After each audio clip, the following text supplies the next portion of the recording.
So, can you tell who's been playing with Canva? That was my little intro to our weekly Facebook Live show. And back in the day, when I was that first year special education teacher, boom boxes were the most popular thing with kids. I mean, that's what every kid wanted, was a boom box. Now, if you aren't sure what a boom box is, you can Google it after the show and see if you can find when it was popular, and you'll get an idea of how long ago it was when I was that first year special ed teacher. So I wanted to share with you today 3 big mistakes that I've made. And they were all made that first year of teaching, plus many more, right? And many more to come after.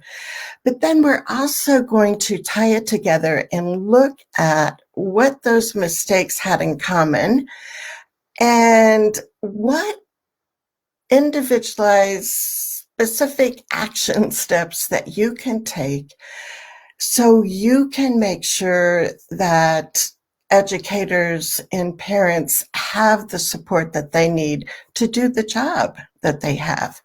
So if you are new, I am Charmaine Thaner. I am a parent. I help other parents advocate for their children so they get the inclusive education that they deserve without parents feeling all alone and overwhelmed.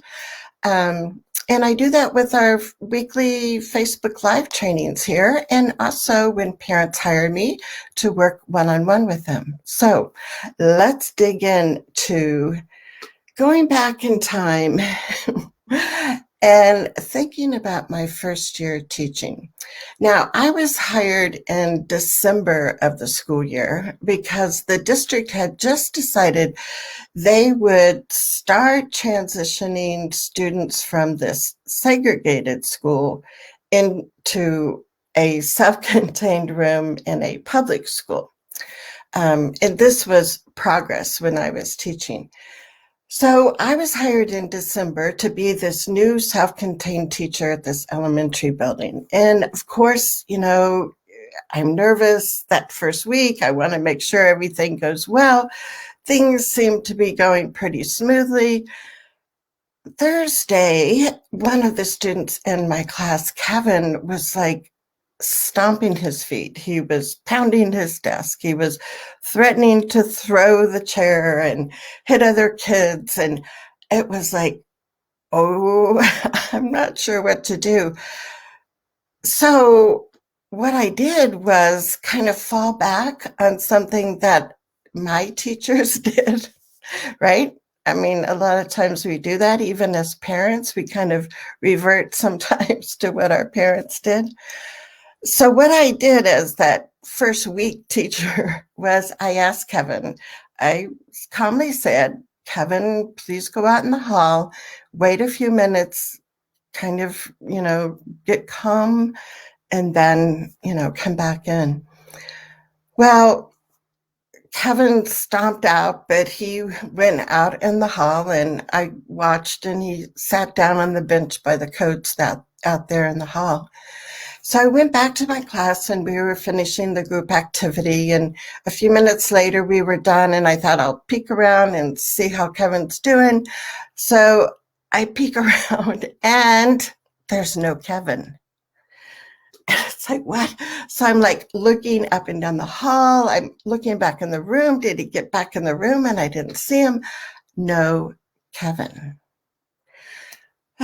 So I thought, well, maybe he's in the boys' bathroom. I'll wait a few minutes and see if he comes back.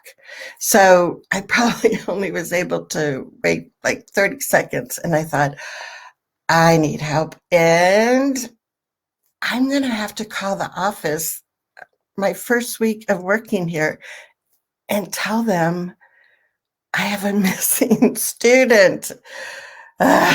So I went to the class intercom and buzzed the office and told him that Kevin was missing and I don't know where he is.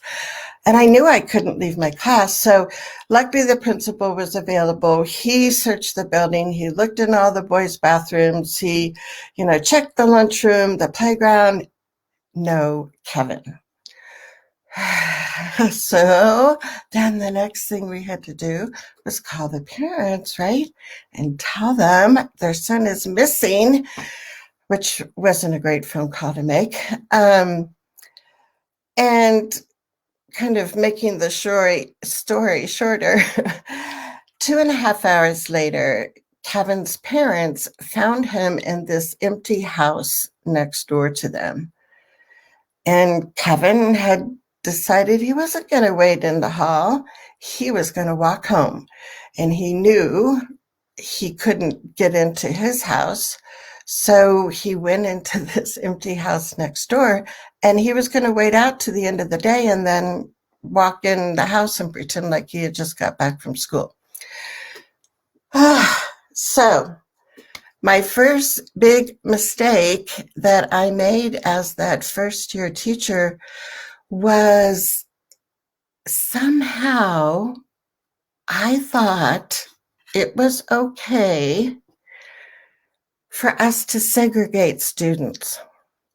So if there was a student who wasn't behaving in the way that I thought was appropriate, instead of trying to work through that, what did I do? I sent him away. Yeah, I sent him to the hall. But that was segregating him. That was saying, you are not okay how you are right now, so you have to leave us. And when you feel ready, you can come back to the classroom. So when I think about that as a learning experience from when I was teaching, and I look at what I talk now about as far as our kids can be included in general ed, we can support them. And I, yes, firmly believe that. But look where I started from that first day of being that special ed teacher, that first week. So let me share another quick story with you that happened a few months into being that new special ed teacher. And I had a student in my class named Joey College, and he was named after his father. So I would always kid with him, and I would call him Joey Junior College. Now, I'm not sure if he got the joke, but it was funny for me. But Joey was such a sweet kid, just like gorgeous blonde hair, just this biggest smile, the brightest eyes. And he just I don't know, captured my heart, I think, right at the beginning. He was a really neat kid. However, whenever we would sit on the floor for reading a story or doing some kind of a group activity, Joey always liked to sit in the back of everybody. And he would inevitably reach out with his leg and kick the person kind of hard that was sitting in front of him. And of course, the kid would look around and give him a dirty look. But Joey would keep doing this. And so as a teacher, it was oh, I want all my students to be kind to each other. We treat each other with respect. But saying those things to Joey really didn't have any meaning, and it was whatever, lady. And it wasn't until I noticed this for a few weeks that what I also didn't see a few weeks earlier was there was this pattern. So Joey would be sitting there, he'd be sucking his thumb because that was something that was soothing for him. And he would kick the kid in front of him. The kid would turn around, and Joey, while still sucking his thumb, would and do this little wave. And it was duh, Charmaine, Joey is trying to get the kids to be friends, to notice him, to be their friend, right? And so that was another lesson, another, I guess, mistake that I made was, I don't know, I guess, that I was only really seeing that tip of the iceberg. And I know we've heard about this a lot, but it really is so true. So what I was concentrating on was Joey is kicking somebody, and I'm the teacher. I shouldn't let somebody be kicked in my classroom. What we often don't hear about when we talk about seeing the tip of the iceberg is if you are or were a sailor, to you, when you see that tip of the iceberg, you know that there's hidden danger for your ship. What our goal is for parents and educators, when they see that tip of the iceberg, we want them to know that there are hidden, unmet needs of that child, that adult. And that's what we want to be zeroing in on. So the lesson that I learned from Joey was one behavior can have many messages. Make sure that we're checking that out and not just looking at that observable behavior and recording data on that, but instead going, that behavior is showing me the tip of the iceberg, and I need to look underneath that and see what are the needs. And a lot of times for kids, it is relationships, friendships, for people, right? For human beings. Relationships are really important for all of us. And so that was another huge lesson for me. And let me share one more story before we go into the 5 advocacy action steps that you can take. And make sure that you're saying hi. I will come back to the comments and let us know what kinds of aha moments maybe my stories have brought to you, or mistakes that you've made and what you've learned from it. But the third story is about David. And David was new to my classroom that first year. I mean, he came in later during the year. And so I thought, well, I need to read his file and get caught up here and see all about David. So I read David's evaluation reports, and, I read his IEP from his last school, and there was a lot of, he's nonverbal, he doesn't like loud noises, he needs help in the bathroom, and all of these very, very needy basic skills. And so I was like, I don't know.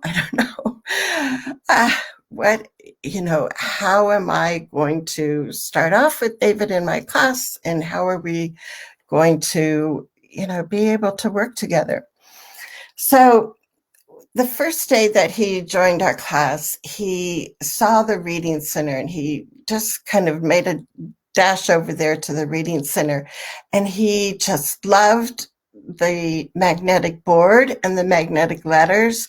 So he just, the first, I don't know, probably 15 minutes that he was in our class, he was at that reading center, just kind of moving the magnetic letters around and just having this beam of a smile.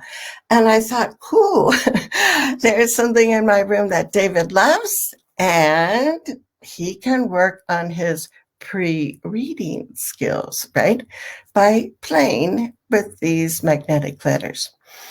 Well, much to my surprise, after lunch recess, when we came back in the room, David dashed over there again to the reading center, the magnetic board, the magnetic letters, and I saw him putting them in a line, not just playing with them. So I went over to see what he was doing, and guess what? Guess what he spelled on that magnetic board with those magnetic letters? David spelled CBS News, no, I'm sorry, CBS Evening News with Dan Rather. And I was like blown away. It's like, this was a kid that had more reading skills, more academic skills than any of us were giving him credit for. And if you don't know who Dan Rather is, you can also Google him and see when he was around. So the next, that lesson had to do with not believing everything I read about a student, right? And that there are other ways that we can get to know our kids and presume competence, right? And so this was decades ago, before presumed competence was something that would roll off our tongues. But it just showed me like the potential that exists in every kid, and how so many kids are written off because they're nonverbal, because they need toileting help, because. And instead, if we have the skills as educators and parents and can work together, we can make such a huge difference for our kiddos. So if you look at all three of those mistakes I made, the thing in common is I was in need of professional development. I needed to know more about working with kids. Yes, I had a bachelor's degree in elementary education. I had a degree in special education. But the reality of being in the classroom was like, ooh, I'm not sure what to do here. And what was fun for me is there was a professor at the local university that was teaching all this child development about Jean Piaget. And that was a first love for me. And that was how I first looked at professional development. But today, because we are in this special education world, we are going to look at, as a parent, what can you do to influence the professional development of teachers, and what you can do for yourself to get that support. So let's look over here at our advocacy action steps, and there'll be 5 of them. Oops. And that was the end of the slideshow. What happened here?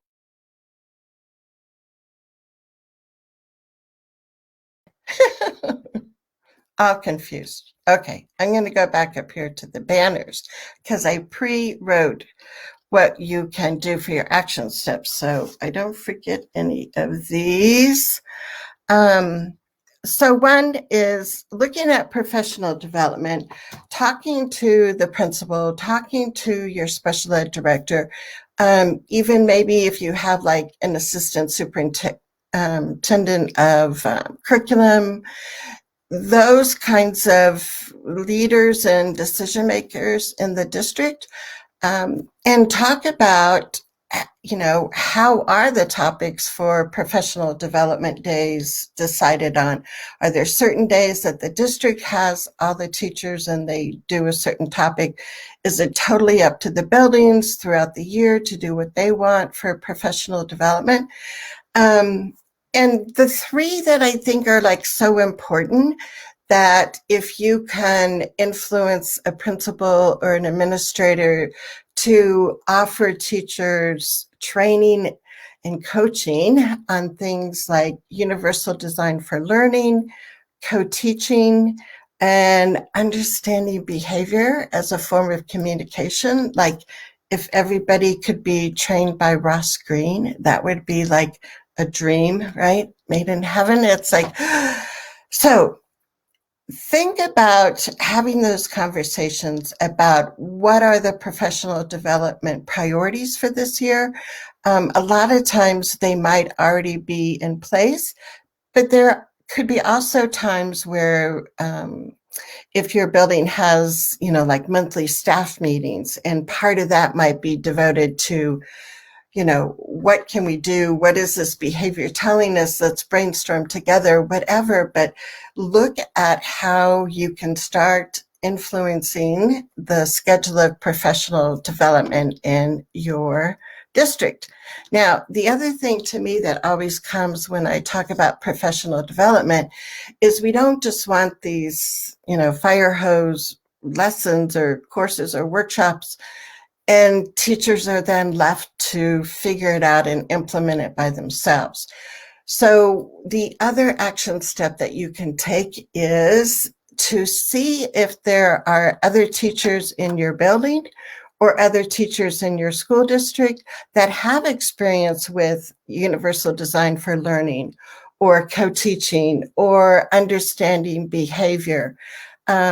And tap into those people and see about setting up either a formal or an informal teacher-mentor kind of relationship. And the reason I talk about that is because I was a teacher for 30 years, and I know that so many teachers would rather get tips and ideas and hints from a colleague than they would from a parent, because sometimes we're known as that parent, right? So, sometimes it can be looking at last year's teacher as a perfect match for your child. And so then, kind of, probe that teacher and say, if you have a minute, I think it would be great if you and his teacher this year could sit down and talk, and you could share strategies that worked really well in your classroom. So it doesn't have to be a formal program. A lot of schools will have a formal teacher mentor program for first year teachers, but this is, that colleague relationship that you want to have happen all the time throughout a teacher's career, not just that first year, right? And then the other thing that's it's kind of fun to talk about is your school's IQ. And if you know Dr. Julie Costin, she invented, she developed this inclusion quotient inventory that schools can take. And it's really, I meant to have it up here so I could bring it up, but I'll put the link in the show notes that will come out tomorrow. Anyway, so Julie Costin has this inventory, and right at the beginning, she talks about, your school's inclusion quotient, and it's going to be looking at what strengths your school already has, and then which ones you're going to use as priorities to build on. So it's not an IQ score that says a low score means you're horrible and you don't belong. But it's an inclusion quotient score, and it's meant to help guide people on where things are going well. And if they do have areas where they want to improve, maybe pick one of those to also work on. So in the links, and if you don't get my weekly emails, you want to get signed up, because I've been doing good. My goal is every Friday morning, you have an email in your box, and you can sign up at iep.today /weeklyadv, which is ADV tips, WeeklyAdvTips. And you will get the show notes from today where I take out the key points and highlight those. And then also I have the resources that we mentioned. So I'll have the link for Julie's school IQ inclusion quotient and some other resources around that. So sign up if you're not getting my weekly emails, and you can start getting those. And they've got great tips that you have every week for free. So let's go back here and see. We had just talked about Julie's school IQ. Now, the fourth advocacy step that you can take is looking at talking with staff to see about writing staff training into your child's IEP. And this can go, usually it goes in the supplementary aids and services section of the IEP, but it can go wherever. But not many parents and actually not many teachers know that staff training can be written in your child's IEP. And in the show notes, I'll put, if you want, like the exact regulation, if you're one of those kind of people like me that like to look up the exact regulation, that talks about the IEP is not just services and supports for your child, but also for anyone working, and it's on behalf of your child. So any staff working with your child. And that can be a delicate issue because people can feel defensive if you go, well, I think you need some training, right? That's probably not going to go over very well. But sometimes it helps to have a one-on-one conversation with people ahead of time. Depending on who you have a good relationship with, that might be the person that you talk to first.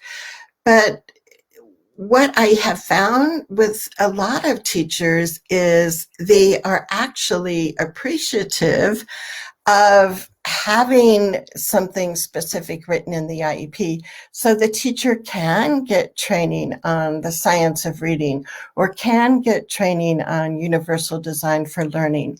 And so that's something that can be written in the IEP. And I've talked about this in other videos, but there are some, you want to try to be as specific as you can when you write training. You just don't want to say, training about working with kids with autism. I mean, they could give them a handout and say, we did our training. But that's for another day. And the fifth advocacy action step that you can take is you can request parent counseling or training. And this is also written in the IDEA, and you can find it in the statute and you can find it in the regulations. But this is how it's defined in the regulations. So parent counseling and training can be added to the IEP, and this is considered a related service. So when you're talking about related services, we usually think about, speech language, therapists and occupational therapists, physical therapists, those therapy kinds of people. But there are all kinds of related services. And one of them on the list, as an example, is parent counseling and training. And in the regulation, it talks about this is to be provided to parents so they better understand their child's needs, so they can provide information to the parent in training if needed on child development. And here's the one that we really like, is also to provide skills to support implementation of the IEP. So what would this look like? I know some of us would probably say right away, parent counseling is not something I want the school district to give me. But you might be interested in learning more yourself about the science of reading. So you can write, as long as the IEP team agrees, right? Parent training can be written into your child's IEP, and that can be maybe paying for a conference registration. It can be paying for, somebody that actually is, like a parent training program that maybe a local organization is giving for parents on, IEPs. Maybe the State Department of Ed is giving a training on IEPs, and it's mainly for teachers, but guess what? Parents would learn a lot. You could ask for that registration or mileage to that. So there are different ways that you can include parent training in the IEP. So those are my 3 big mistakes and my 5 tips for working and trying to influence so we see more professional development in our schools. So what do you say? What do you say? What do you say? Let me go to your comments. Hey, Lissa, she says, wow. Anne-Marie, a teacher was afraid to have my daughter in her class, afraid of the unknown.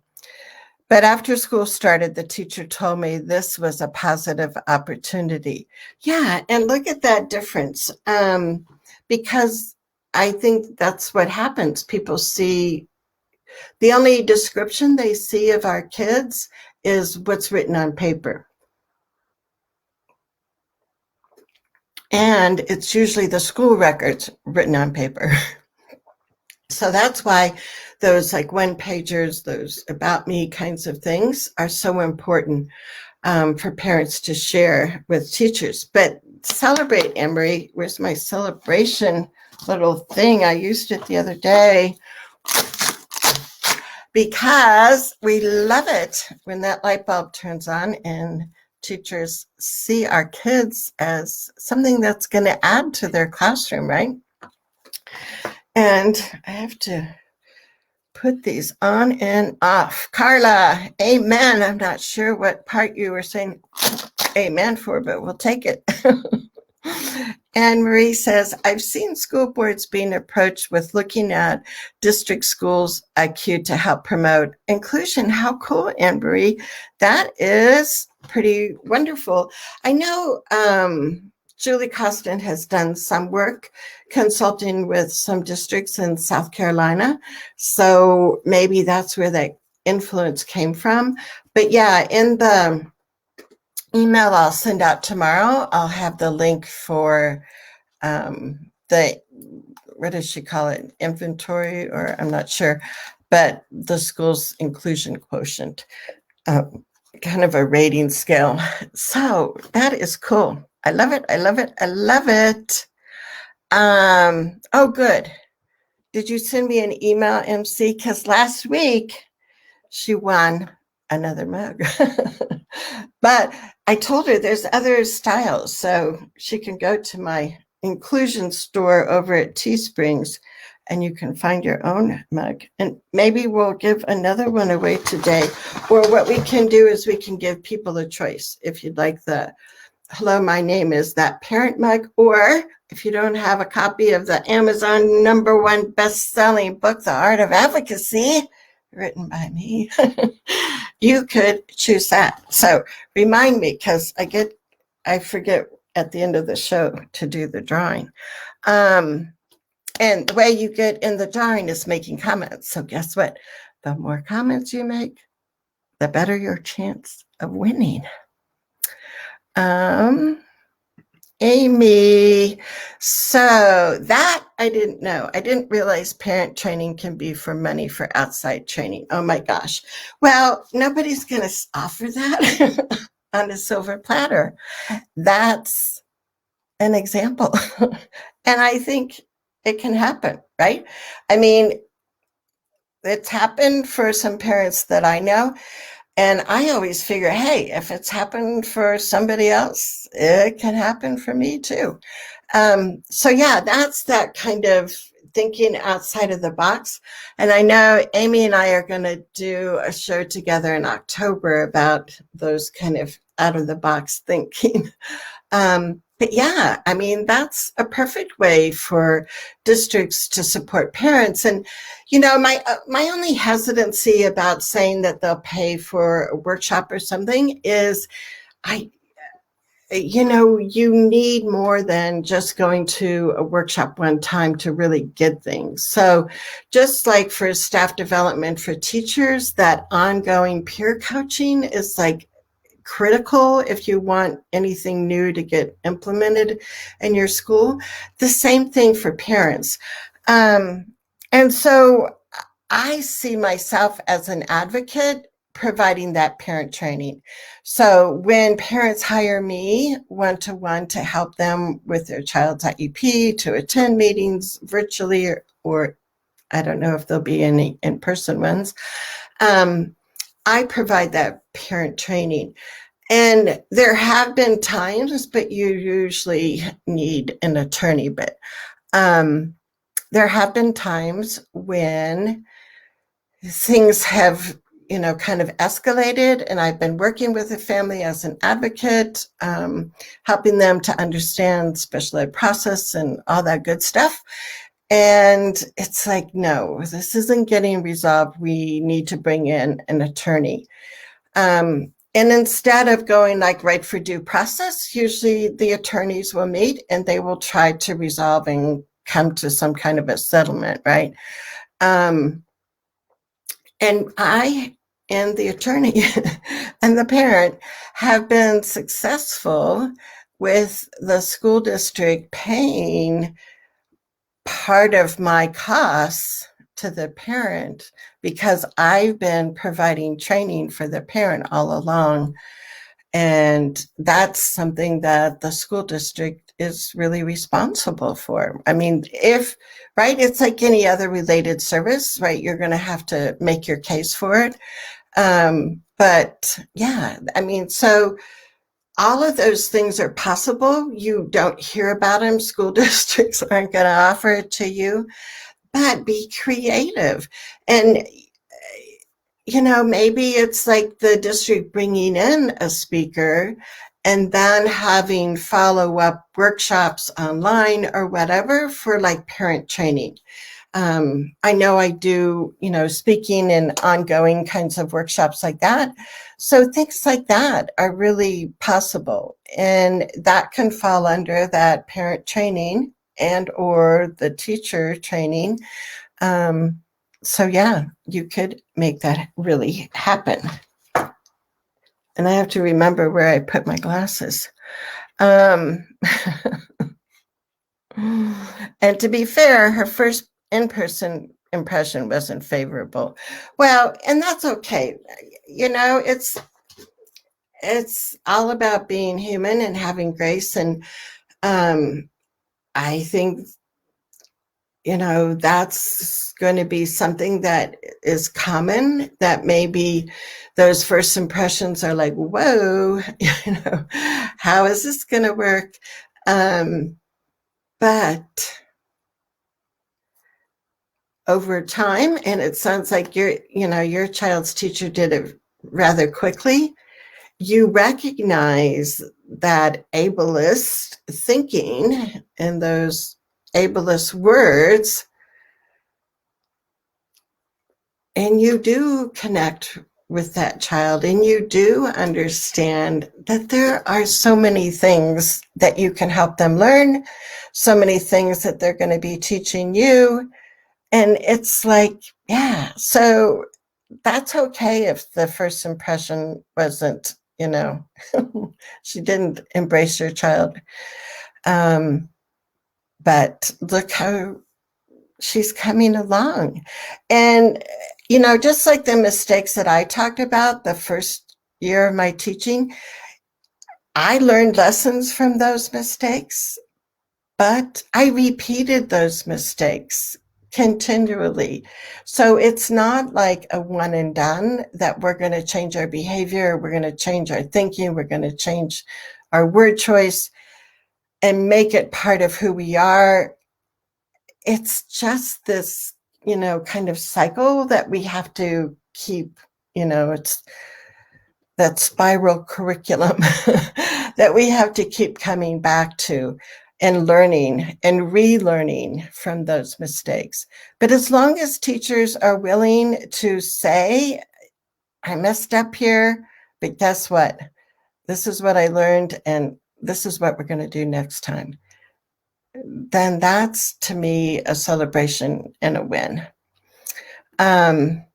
Amy says, was just thinking about our October show. That's in for sure. Yeah, so we'll let you know when it gets closer to October. But I'm looking forward to that show with Amy because it's going to be a lot of out of the box thinking. So that will be fun.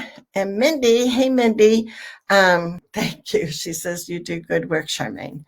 Yeah, that's my goal, right? And actually my goal is to work myself out of a job. I was really going to retire this year, and that didn't that didn't really pan out. I think I'm not one of those people that can retire. So I'll continue on. And I like what I do. I love seeing the results of kids being included. So that's the drive that I have, right? Can turnkey for staff. So Amy, say more about that, because that's the only thing. It's like these, they're not in real time right now when I go back to them. But yeah, turnkey. So I don't know if you mean like everything is, I'm not sure what you mean. So explain that some more. But I'm happy that we had this time to talk about professional development and to reiterate that it can be in your child's IEP, and that can be training for the para, that can be training for the librarian, the computer lab person, the special ed teacher, the general ed teacher, whoever is working with your child. And sometimes I think we really forget those specialists like the music, art, PE teachers. And for some reason, we think they don't need any extra support or tips or strategies. So don't forget the other people in your building, like I said, the computer lab person that your child's coming in contact with, because all of those people could have some additional training. And it's a matter of having those conversations, right? Oh, Aunt Marie said, I was wondering if you're still retiring. You still have time to help us. Yeah, it's like I thought it would happen. And I thought if I announced it publicly, it would like make me accountable for like really retiring. But it didn't work. And that's okay, because there are like too many kids out there that need support in schools to know that there are different ways that we can do things and we can be successful, including all kinds of diverse learners. She was saying, sorry, so the conference or other events that districts may send us to for parent training aren't one and done. We can turnkey for staff and other families. Yes, exactly. And I know, like, when I worked for Peak Parent Center in Colorado, like one of the things that Peak would always do would have like district scholarships available for if you have an administrator, a special ed teacher, a general ed teacher, and a parent. So like if you send 4 people and each person in a different role to the conference, there were scholarships. So, we can encourage school teams to remember to bring parents along for trainings. But also, then you have at least 3 other people in your district that heard the same message, the same way, at the same time. And when you get back to the district and you're trying to implement something new, you have some people right in your district that you can connect with. But I think if a special ed director would do some kind of, simple survey, Google survey of what talents, interests, other degrees that staff has. I know if you are familiar with Michael Remus, he used to be a wonderful change maker in several different districts around the country. But when he was in, what's it, Deer Valley? Yeah, Deer Valley in Arizona. One of the first things he did was to look at his staff, the special ed staff in that district, and see what other disciplines have they had training in. And there is so much richness right in your own district for staff development that is the beginning place. I think that I would suggest that people start from. One, it recognizes your staff, and everyone likes to be recognized, right, for things that they do well. Two, that person is close by all the time. It's not like somebody flying in and flying out, right? And so, yeah, look for the staff that have gone to different workshops. If the district is paying for that, have there be some kind of a commitment that after they go to the conference or the workshop, that they present something back to the staff, back to the district. So it gets shared instead of just, that was a great conference and I'm, excited. And then 2 weeks later, it's like, this ain't working. So anyway, you can tell I have lots of soapboxes I can get on. And Rochelle, I know, Rochelle lives in Colorado now, and I know, and I've tried to, and I think I've talked to Rochelle before about trying to get in contact with him to see if I could just, he's not working for a school district now, but he really retired after he said that many times, I think. But I would love to get him on as a guest on my show. So if anybody has inside info on Michael Remus, let me know. Anne Marie, and now schools are not prepared for this year's events. Families want virtual, but it's not an option. Now masks, close contact rules are changing, and more families are having difficulties with the I and the IEP with these updates. I know, and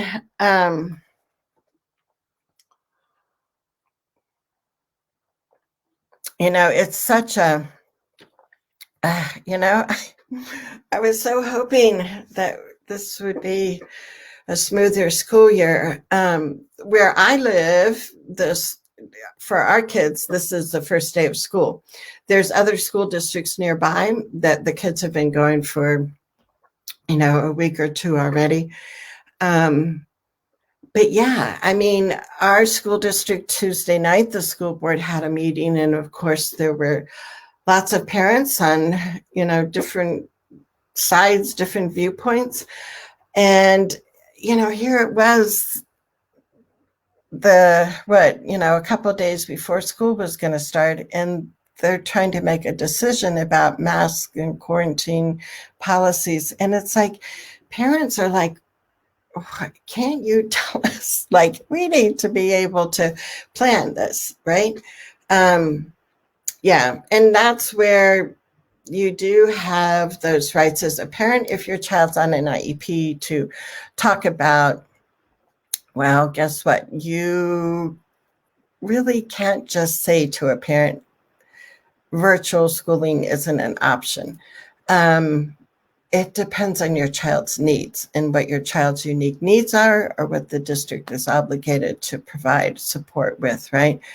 But yeah, it's, last year I wrote an ebook about distance learning, and I'm wondering if that's going to be appropriate for this year. I was hoping I could put that on the bookshelf.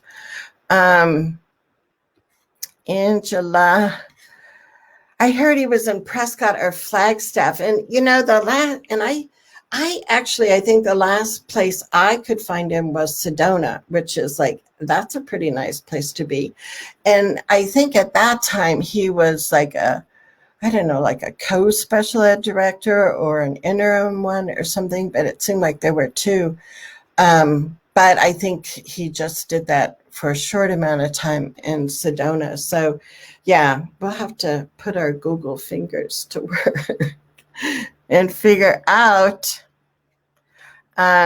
Yeah, and Rochelle said yes, he was there, but then retired from there too a few years ago. Sedona is also fabulous. Yes. So is that like Andy, somebody was the co-director? I'm not sure, Rochelle. Anywho, I want to also say if you think of additional questions about either professional development or any other kind of back to school questions, post them in these comments, or when I make other posts on my Visions and Voices Together Facebook page, post questions, comments you have there, because I love the conversation, and this is what we need more of. This is my way to offer free weekly professional development for teachers, but parents are my audience. So this is a way that you can get some free training every week by tuning in at noon Mountain Time. And next week, I'm very excited because we are redoing our 5 ways to advocate for inclusive education, even if you're disillusioned, disappointed, tired. We had tried this a few weeks ago and had so many tech problems, so we are back on schedule. It's going to be next Thursday at noon Mountain Time. We will be doing a really interesting, it's like one of my newest trainings on thinking more like a marketer when you're trying to influence change and get more inclusive education in your district. So I hope you're around next Thursday. And thank you very much, because you are the parents that are the change makers. And if you're watching the replay, you are a change maker too. And that's what we need more of, right? Because there is a lot of work, not only for our own kids, but for other diverse learners in our schools. So I hope that we take the strategies and the good parts about how we can make change in school and apply it not just in the world of children with IEPs, but so all of our classrooms are inclusive and our learners are diverse. And that's a reason to celebrate. So where's my celebration? So we will see you next Thursday. Have a wonderful rest of your day and take care. We will be back.